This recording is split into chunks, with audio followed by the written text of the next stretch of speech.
खबर से करेंगे। कल जेडीए का बुलडोजर चलेगा। 250 मकानों और दुकानों पर यह बुलडोजर चलेगा। सड़क में आ रहे निर्माण को जेडीए ध्वस्त करेगा। मानसरोवर इलाके में, जी हां, मानसरोवर इलाके में यह कार्रवाई होगी। तो यह अहम खबर, बड़ी खबर आपको बता रहे हैं। राजधानी जयपुर पिंक सिटी के लिए लिहाज से बड़ी खबर है। कल जेडीए का बुलडोजर चलेगा। 250 मकानों और दुकानों पर ये बुलडोजर चलेगा। दरअसल सड़क जो बनाई जा रही है, इसके लिए जो रास्ते में निर्माण पड़ रहा है दुकानों के जरिए और घरों के जरिए, जेडीए उसको ध्वस्त करने के लिए कल बुलडोजर को चलाएगा। मानसरोवर इलाके में यह कार्रवाई होगी।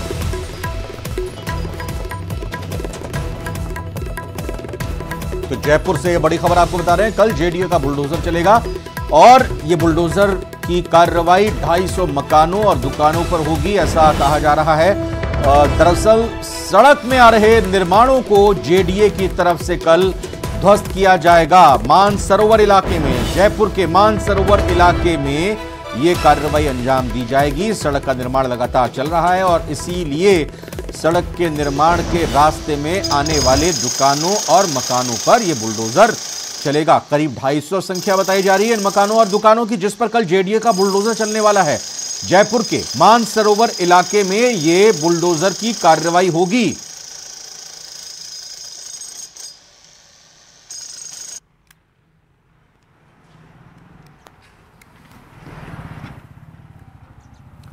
जयपुर में एक दुकान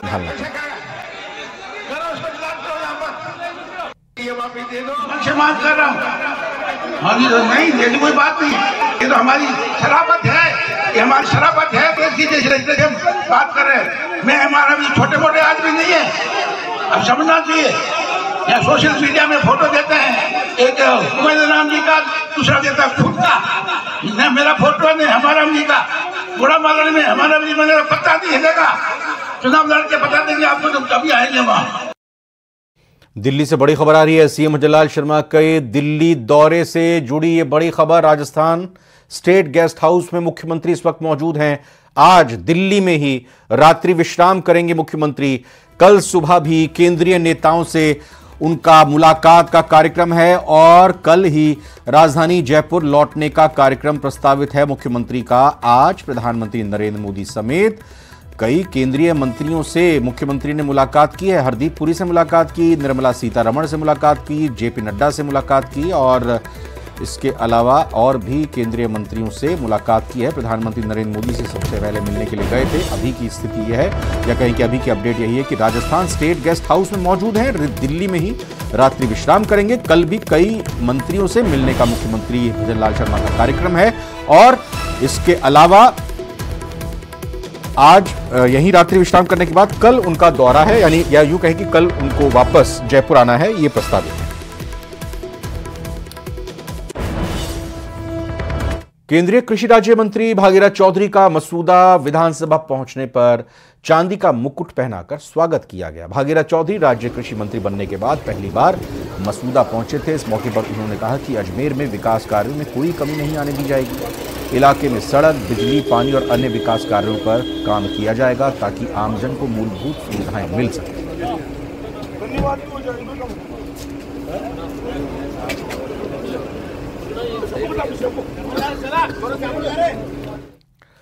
लोकसभा चुनाव के नतीजों पर बीजेपी ने मंथन पूरा कर लिया है, लेकिन मंथन के बाद सामने आ रहा है कि अगले आने वाले दिनों में चुनाव परिणामों का असर मंत्रियों, विधायकों के सियासी भाग्य के फैसले को भी तय करेगा। बीजेपी जिन विधानसभा क्षेत्रों से अपनी बढ़त बरकरार रखने में कामयाब रही है, वहां के मंत्रियों के सरकार में नंबर बढ़ने तय माने जा रहे हैं। तो जहां पर पार्टी को उम्मीद के मुताबिक नतीजे नहीं मिले, वहां के मंत्री जी की कुर्सी पर भी संकट मंडराता नजर आ रहा है।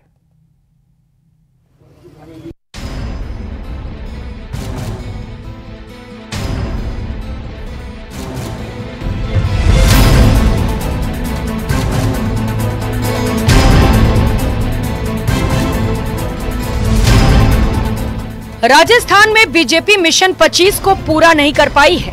ऐसे में बीजेपी ने नतीजों के 10 दिन बाद चिंतन मंथन करके अपनी रिपोर्ट आलाकमान को देने की तैयारी कर ली है। सूत्रों की माने तो बीजेपी में ये चर्चा है कि जिन विधानसभा सीटों पर बीजेपी ने 2014 और 2019 की तरह बढ़त बरकरार रखी है, वहां से चुनाव जीतने के बाद मंत्री जी की कुर्सी भी सलामत रहेगी। पर जहां बढ़त कम हुई है या कांग्रेस ने सीट जीती है, वहां के मंत्री जी की कुर्सी पर संकट मंडराना शुरू हो गया है। दरअसल बीजेपी ने हर मंत्री को एक लोकसभा सीट का प्रभारी बनाया था, साथ ही जिम्मेदारी दी थी कि अपने अपने विधानसभा क्षेत्र से भी बढ़त दिलाए, मगर बीजेपी को अपेक्षा के अनुरूप रिजल्ट नहीं मिला और पार्टी 25 में से सिर्फ 14 सीटें ही जीत पाई। आइए एक नजर डालते हैं कि किस मंत्री के इलाके से क्या परिणाम रहा भाजपा का। मंत्रियों का रिपोर्ट कार्ड। श्रीगंगानगर मंत्री सुमित गोदारा, प्रियंका बैलान चुनाव हार गयी। गोदारा के क्षेत्र लूंड करंडसर से अर्जुन मेघवाल चुनाव जीते। चूरू मंत्री अविनाश गहलोत, देवेंद्र झाझड़िया चुनाव हार गए। गहलोत के क्षेत्र से महिमा सिंह जीती। सीकर गौतम दत्त, स्वामी सुमेधानंद बुरी तरह से चुनाव हारे। बड़ी सादड़ी में सीपी जोशी जीते। जयपुर ग्रामीण किरोड़ी लाल मीणा, राव राजेंद्र सिंह हारते हारते जीते। दौसा और टोंक सवाई माधोपुर में भी पार्टी को नहीं जिता पाए। जयपुर शहर जोगाराम पटेल, मंजू शर्मा की जीत का श्रेय जोगाराम के खाते में। लूनी में गजेंद्र सिंह शेखावत को बड़ी बढ़त दिलाने में भी कामयाब रहे। अलवर सुरेश रावत, भूपेंद्र यादव की जीत हुई। पुष्कर में भागीरथ चौधरी जीते। भरतपुर संजय शर्मा, राम स्वरूप कोहली चुनाव हारे। अलवर शहर में भूपेंद्र यादव को बड़ी बढ़त दिलाने में कामयाब रहे। करौली धौलपुर जवाहर सिंह बेढ़म, इंदु जाटव बुरी तरह चुनाव हारी। राम स्वरूप कोहली को भी नहीं जिता पाए। दौसा राज्यवर्धन सिंह राठौड़, कन्हैया लाल मीणा की।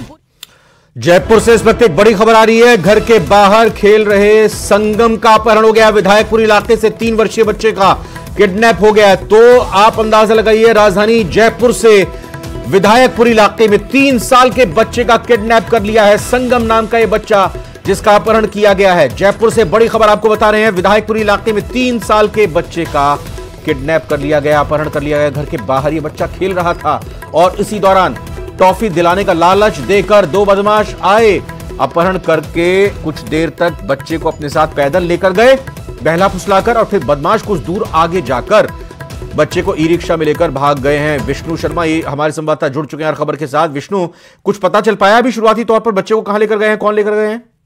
देखिए, अभी तक पता चल नहीं पाया है। शाम 7 बजे की घटना बताई जा रही है, लेकिन जो सूचना दी गई थी वो पुलिस को थोड़ी देर से दी गई थी। और जो पूरा मामला है वो जयपुर में विधायकपुर थाना इलाके में गोपालबाड़ी का है, जहां पर यूपी के अयोध्या में रहने वाले जो कालका प्रसाद हैं वो अपने पत्नी परिवार के साथ इस गोपालबाड़ी में रहते हैं। और यहाँ जो ट्रेवल बसें होती है उनमें सामान चढ़ाने का काम करते हैं। यहीं से उनको 3 साल का बेटा संगम घर के बाहर खेल रहा था। 2 बदमाश आए, टॉफी का लालच दिया और सीसीटीवी फुटेज के मुताबिक दोनों बदमाश उस बालक को कुछ दूर पैदल लेकर के गए और उसके बाद एक ई रिक्शा में लेकर के दोनों उस बदमाश जो थे, किडनैपर्स थे, और संगम को लेकर के वहां से फरार हो गए। तो ऐसे में अब पुलिस जो है नाकाबंदी करवाई गई है। साथ में जयपुर की रेलवे स्टेशन, बस स्टैंड और कई जगहों पर इस बालक की तलाश की जा रही है, किडनैपर्स की तलाश की जा रही है, लेकिन अब तक कोई सुराग नहीं लगा है। जी विष्णु शर्मा, बहुत बहुत धन्यवाद आपका फिलहाल इस खबर पर जानकारी देने के लिए। तो यह वो 3 साल का बच्चा जिसको किडनैप करके 2 बदमाश लेकर गए। पुलिस पूरे मामले की जांच कर रही है, बच्चे को तलाश रही है।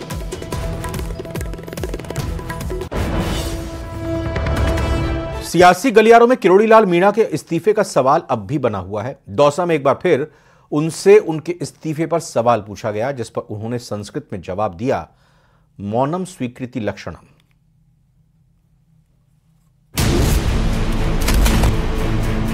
संस्कृत में कहावत है, मौनम स्वीकृतिम लक्षणम। मौनम स्वीकृति लक्षणम यानी मौन स्वीकार्यता का लक्षण है। आखिर किरोड़ी लाल के संस्कृत में दिए गए इस बयान के मायने क्या हैं? वो इस्तीफा देने का मन बना चुके हैं या फिर इस्तीफे वाले बयान पर हंस चुके हैं? उनसे जब भी इस्तीफे पर सवाल किया जाता है वो इसी तरह मुंह पर उंगली रख लेते हैं, चुप्पी साध लेते हैं।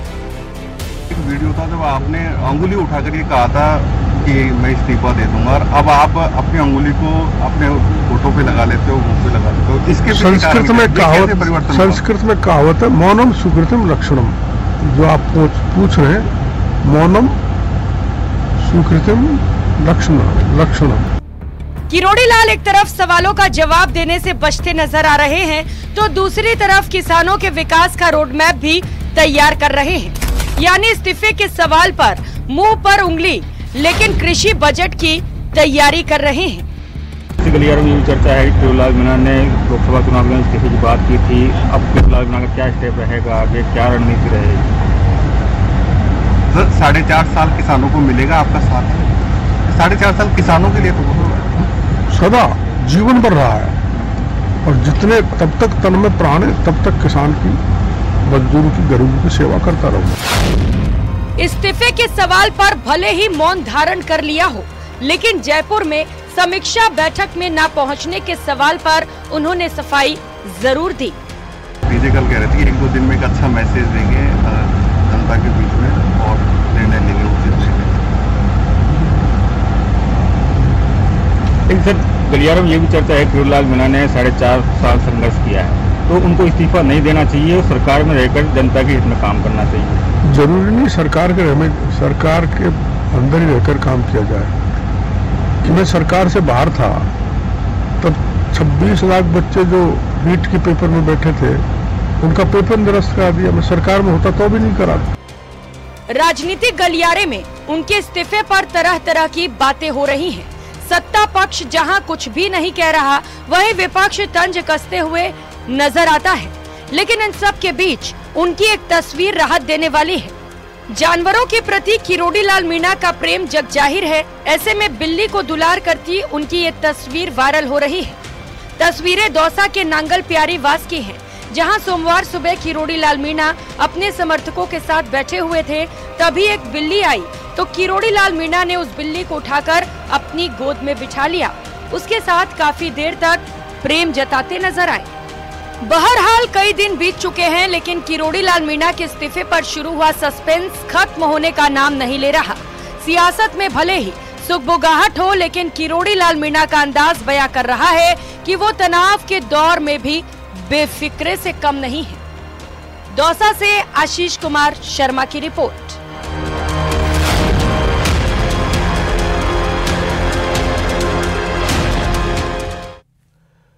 केंद्र हो या फिर राज्य सरकार, भ्रष्टाचार के खिलाफ जीरो टॉलरेंस नीति पर काम करते हैं। ऐसे में इन दिनों जलदाय विभाग सवालों के घेरे में है, क्योंकि आरोप है कि जलदाय विभाग ने उन भ्रष्ट और अनियमितता बरतने वाले अधिकारियों की तैनाती है जिनके खिलाफ केस दर्ज है। वहीं जल जीवन मिशन योजना में भ्रष्टाचार के मामले में जलदाय मंत्री कन्हैयालाल चौधरी का बयान भी चर्चा में है।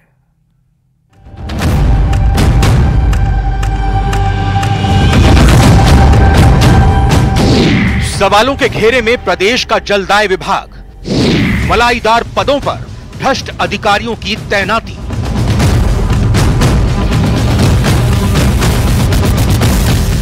विपक्ष में रहते हुए बीजेपी के वरिष्ठ नेता किरोड़ीलाल मीणा ने जल जीवन मिशन योजना में 20,000 करोड़ रुपए के घोटाले का खुलासा कर कांग्रेस की नींव हिला दी थी।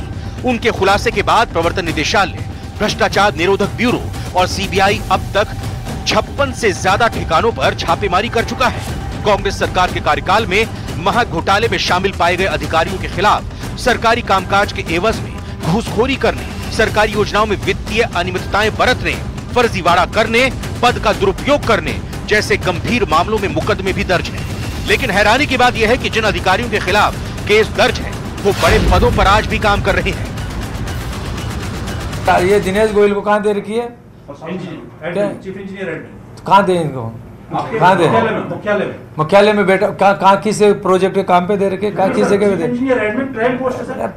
ये आपको लगता होगा प्राइम पोस्टिंग, जहाँ पैसे खाने का होता है वहाँ पे प्राइम पोस्टिंग मानी जाती है इंजीनियर्स के। तो मैं मीडिया पे बोल रहा हूँ। आइए अब एक नजर डालते हैं उन अधिकारियों पर जिन पर पिछली सरकार में जल जीवन मिशन योजना में भ्रष्टाचार और अनियमितताओं को लेकर ईडी, सीबीआई, एसीबी ने मुकदमे दर्ज किए थे। उनमें पहला नाम है रामकरण मीणा, मुख्य अभियंता, क्वालिटी कंट्रोल के पद पर विराजमान, जिन पर 50,000 करोड़ रुपए की सभी पेयजल परियोजनाओं और उनमें लगने वाली सामग्री की गुणवत्ता की जांच करने की जिम्मेदारी है। दूसरा नाम है दिनेश गोयल, मुख्य अभियंता विजिलेंस एवं प्रशासन, जिन पर 50,000 करोड़ रुपए की पेयजल योजनाओं की जांच का जिम्मा और विभाग के 30,000 से ज्यादा इंजीनियर्स और कर्मचारियों के प्रशासनिक मुखिया की जिम्मेदारी है। दिलीप कुमार गौर, मुख्य अभियंता जल जीवन मिशन, जिन पर 30,000 करोड़ रुपए के जल जीवन मिशन योजना की जिम्मेदारी है। केडी गुप्ता, मुख्य अभियंता ग्रामीण इलाकों की 30,000 करोड़ रुपए की पेयजल योजनाओं की पूरी जिम्मेदारी है। महेश जांगिड़, अतिरिक्त मुख्य अभियंता स्पेशल प्रोजेक्ट भरतपुर, एसीबी ने घूस लेते रंगे हाथों दबोचा।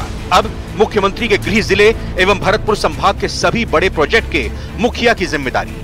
निरील कुमार, अधीक्षण अभियंता स्पेशल प्रोजेक्ट भरतपुर संभाग के सबसे बड़े एवं महत्वपूर्ण स्पेशल प्रोजेक्ट की दूसरी बड़ी जिम्मेदारी इन पर है।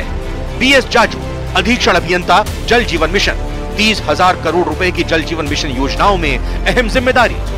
ये सभी वो भ्रष्ट अधिकारी हैं जिन पर कांग्रेस के कार्यकाल में महा घोटाले को अंजाम देने के आरोप हैं। लेकिन जिन अधिकारियों के खिलाफ भाजपा के वरिष्ठ नेता डॉक्टर किरोड़ीलाल मीणा की शिकायत पर मुकदमा दर्ज हुआ, जलदाय मंत्री कन्हैयालाल चौधरी को अब इन भ्रष्ट अधिकारियों में कोई खोट नजर नहीं आ रहा है। स्टाफ होगा कहीं न किसी न किसी को तो उसको काम, मतलब जितना हमारे पास इंजीनियर्स है, ये तो मेरे पास प्रमोशन की फाइल आ रखी है। मैं प्रमोशन खुद इसलिए नहीं कर रहा कि पहले मेरे पास जेईन की भर्ती करूंगा तब दूंगा ना। नीचे मेरे मॉनिटरिंग, सबसे बड़ा भ्रष्टाचार इसलिए हुआ कि नीचे के कोई मॉनिटरिंग के लिए जेईन ही नहीं है हमारे पास में।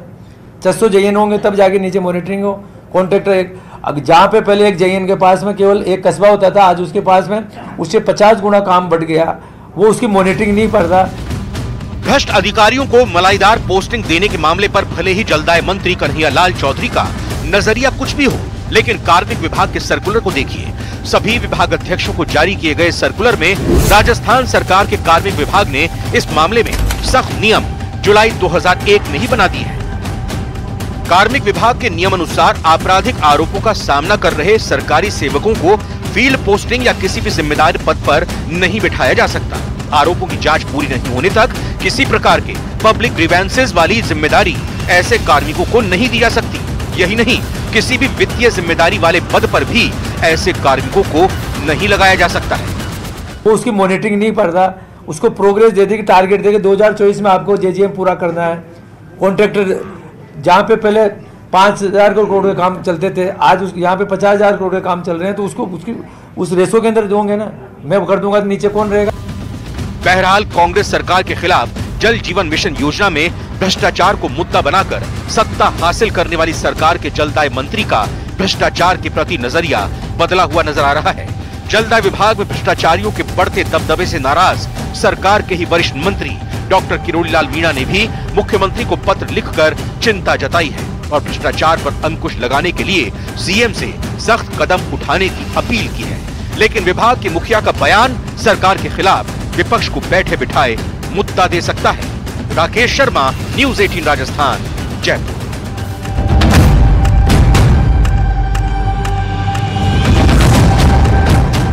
प्रदेश के अलग अलग जिलों में लोग गर्मी के साथ साथ पावर कट की भी परेशानी से दो चार हो रहे हैं और इसी कड़ी में अलग अलग इलाकों से विरोध प्रदर्शन की भी तस्वीरें सामने आई। कहीं प्रदर्शनकारियों ने ज्ञापन सौंपकर समस्याओं के जल्द निस्तारण की मांग की, कहीं मांग पूरी न होने पर उग्र आंदोलन की धमकी दी गई।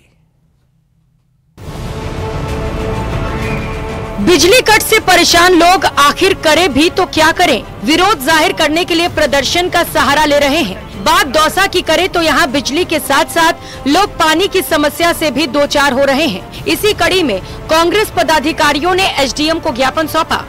कांग्रेस पदाधिकारियों ने साफ शब्दों में कहा कि अगर 5 दिन में समस्या का समाधान नहीं हुआ तो उग्र प्रदर्शन किया जाएगा।